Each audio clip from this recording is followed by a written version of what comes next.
ఈ రోజు ఏ విధంగా అయితే డోర్ టు డోర్ ప్రచారం నీలం అధికారుల గురించి ఫయాజ్ నగర్ లో చేయడం జరుగుతుంది. కాంగ్రెస్ కార్యకర్తలందరూ ఈ స్పందన ఏ విధంగా అయితే వస్తుందో మన కాంగ్రెస్ పార్టీ కోసము తప్పకుండా మా నీలం మధు గారు ఈ అఖండమైన మెజార్టీతో ఈ మేదక్ పార్లమెంట్లో కాంగ్రెస్ విజయం డంకా మోగుస్తుందని ఈరోజు ఘంటాపదంగా మేమందరం చెప్పగలుగుతున్నాము.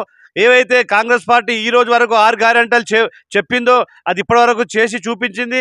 అదేవిధంగా సెంట్రల్ గవర్నమెంట్ కూడా 5 గ్యారెంటీలు ఇవ్వడం జరిగింది. ఎప్పుడైతే ఈ పార్లమెంట్ ఎలక్షన్ అయిపోగానే సెంట్రల్లో వచ్చేది మన సోనియా గాంధీ గారి ఆధ్వర్యంలో రాహుల్ గాంధీ గారు ప్రైమ్ మినిస్టర్ అవుతారు.